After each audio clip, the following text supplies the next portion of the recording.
intelligence. White House Press Secretary Carolyn Leavitt is holding a press briefing, joined by the Secretary of Treasury Scott Bessent and the leader of the Small Business Administration. The main goal with the briefing is to look at President Donald Trump's tax policies on tax day. And Pakistan's army chief has arrived for talks in Tehran in the latest diplomatic move to ease tensions in the region and arrange a second round of negotiations between the United States and Iran. That's according to the Pakistani military. The delegation also included the country's interior minister and other security officials. The military says the visit was, quote, part of the ongoing mediation efforts, but gave no further details. Pakistan has established itself as a key player in bringing Iran and the United States to the negotiation table. President Donald Trump is again pressing Congress to renew a powerful surveillance law, saying it's needed to protect the military and to prevent terrorist attacks in the U.S. The president taking to social media to do so. The law allowing intelligence agencies to monitor foreign targets.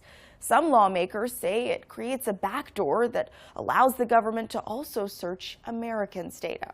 With the program set to expire April 20th, it's in just a few days here, officials say intelligence collection could go dark if Congress fails to act.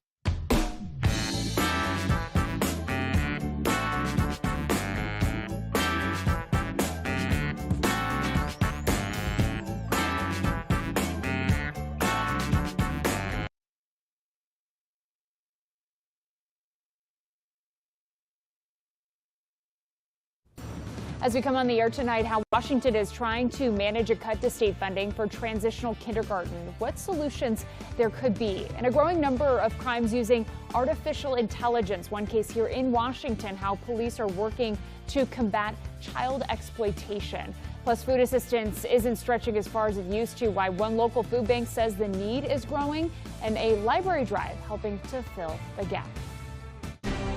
Morgan Ashley, bringing you the content that connects our communities. You're watching NonStop Local Pulse Prime. I'm Morgan Ashley. Welcome to Pulse Prime. Let's jump right into our forecast as we take a look at downtown Spokane. It has been a rainy week so far for the Lilac City. Here's Chief Weather Forecaster Leslie Lowe with a look at what to expect.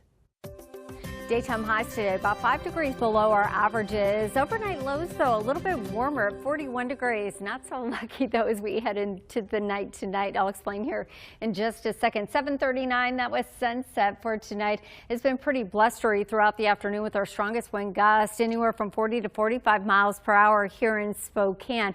About 34 miles per hour down through the Palouse, 31 into Lewiston. You can see back into central Washington, anywhere from 30 to 40 miles per hour. Omak at 38, and then the strongest winds have been down towards Hermiston, Pendleton, LeGrand, anywhere from 45 to 50 miles per hour. Still going to be breezy tomorrow, but not quite as blustery, so that's some good news. Satellite and radar showing some active, unsettled weather that remains as we head into the overnight hours tonight. In fact, we're watching this little band right here kind of pulling through as we head into the overnight hours tonight. Most of that looks like it's going to stay focused on the Northeast Mountains and northern Panhandle. We'll get a full look at that when I see you back here in just a few minutes. Also, get ready for a frosty night with freeze warnings in place to the west of us.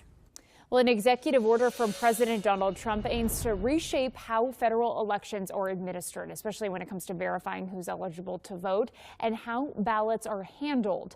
Brendan Jin explains why the Washington State Attorney General and others are taking the fight to the courts and how a local auditor is responding to that.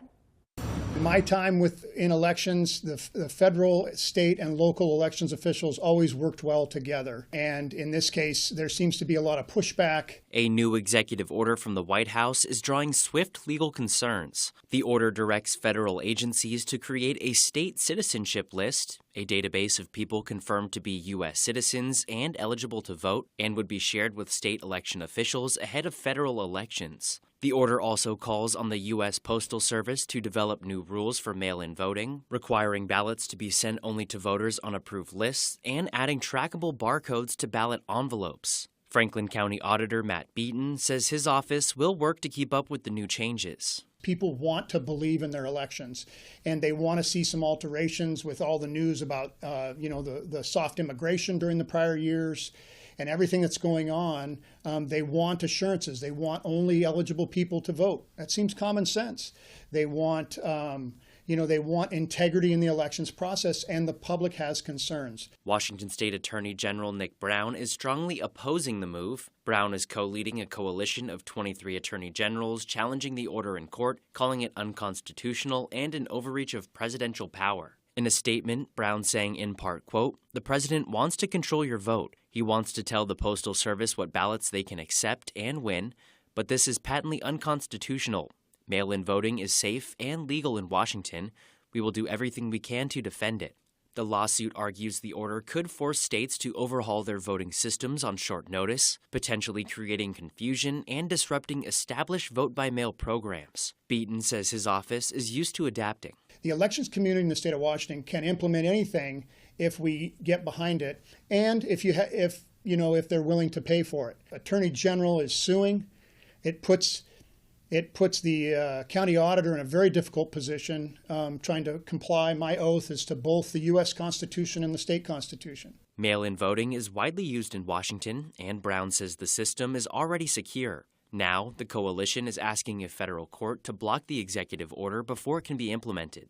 The process is healthy, and I believe whatever comes out the other end, the administrators will, do everything that's physically possible to do.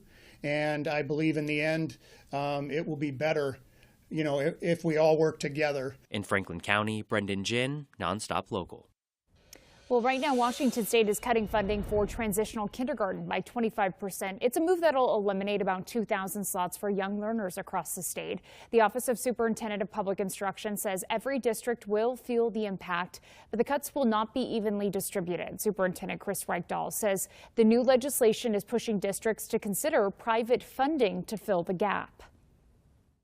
But the legislation this year that cut TK by the 2,000 slots explicitly sort of encourage districts to think about a private option. So you can imagine a school where 10 or 15 kids qualify based on income and disability and need, but you need to fill up a classroom with 3 or 4 more students to make it financially viable. If you've got families that are willing to pay, private pay, a district could do that. This means access to transitional kindergarten could depend more on a family's ability to pay, raising concerns about worsening inequities. The state leaders say the conversation about long-term solutions is far from over. Continuing coverage as Washington lawmakers pass new legislation aimed at combating child exploitation cases involving AI-generated images. This is in response to a recent arrest of a Tri-Cities area paraeducator and a surge in reports nationwide. Police say identifying whether AI-generated images involve real children or they're entirely fake is one of the biggest challenges they face. Under current law, if investigators cannot identify a victim, they often cannot file charges. But that is about to change with this new legislation. With the new law that's coming into effect, we'll be able to do that even if we can't truly identify that that is a true life person. So according to the National Center for Missing and Exploited Children, reports involving AI-generated content have skyrocketed from just thousands in 2023 to more than 1 million last year. Authorities say this change is critical as AI tools become more accessible. They expect cases like the recent arrest of a Kennewick paraeducator to continue rising as this technology advances. Well, meanwhile, the Richland Police Department added a detective from Pasco PD to the Regional Internet Crimes Against Children Task Force. The partnership expands the task force, which already includes detectives from Richland, Kennewick, the Benton County Sheriff's Office, and Homeland Security Investigations. Officials say this addition will strengthen efforts to investigate and prosecute online crimes against children in Southeast Washington. Developing story now as a motorcyclist was killed in a crash with an Oregon Department of Transportation vehicle. This was on Interstate 84 near the Dalles today. State police say the crash happened Tuesday morning when a motorcycle hit a stationary ODOT vehicle in the left lane. The motorcyclist was identified as a 38-year-old man of West Richland who was pronounced dead at the scene. The ODOT driver was not hurt. Well, take a look at this in Rathdrum. A car crashed into a home on Tuesday. Crews arrived to find a man inside of this vehicle. Look at that as he drove through the home, as you can see in these photos. Thankfully, no injuries were reported to the homeowners or the driver of that vehicle. Benevolence money was provided to the homeowners by the crews at the scene in order to help with this damage. Well, the Washington State Cougars will have a new face on the hardwood next season. And Noah Schmick joins us now with transfer news down in Pullman. Yeah, well, Morgan, the Washington State men's basketball team, they continue to fill out next year's roster by way of the transfer portal. So after news of two Coug signings yesterday, Wazoo grabbed Ronnie Harrison from East Texas A&M, who was their leading scorer and rebounder last season. Harrison is a 6'8", 210-pound junior forward and reached double figures in all but 5 games and averaged just under 2 assists and 1 steal per game. And an update on a Gonzaga player in the transfer portal as well, a graduate guard, Steele Venters. He's going to be headed to the University of Washington, but that's dependent on if he gets a waiver from the NCAA to try and play for an extra season. So much news with this transfer portal. All the time, right? Yeah, I know. What the heck? But, oh, well. All right, sounds good. Thank you, Noah, for bringing that for us. Still to come here tonight, we take a look at the damage left behind from devastating floods, how disaster relief could finally be coming to Idaho. And then families are running out of food stamps faster than ever, why one local food bank says the need just continues to grow.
Well, a volunteer in Spokane says lines at the food banks are getting longer. Here is Heidi Miley.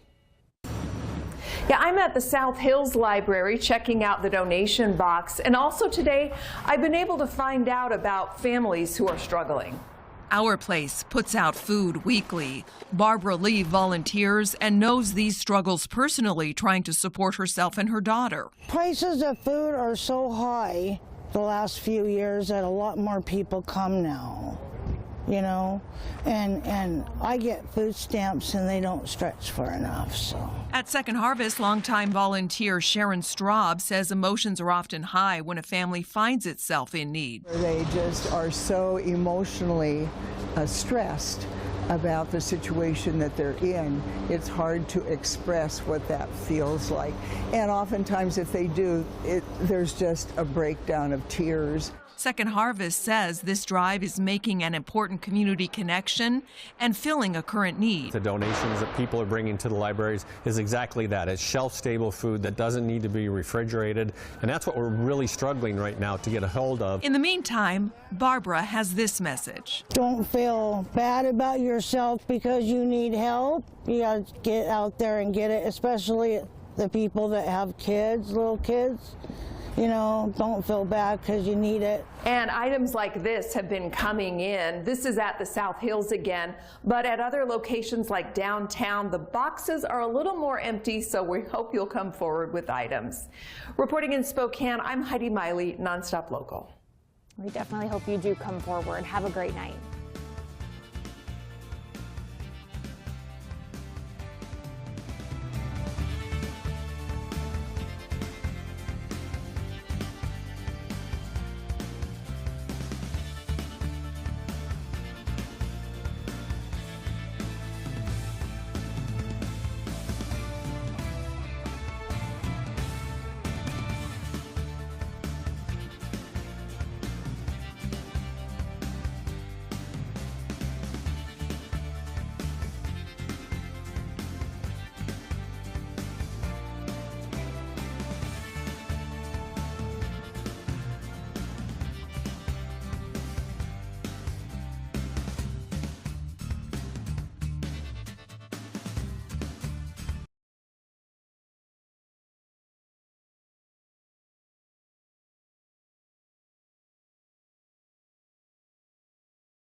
As we come on the air tonight, how Washington is trying to manage a cut to state funding for transitional kindergarten.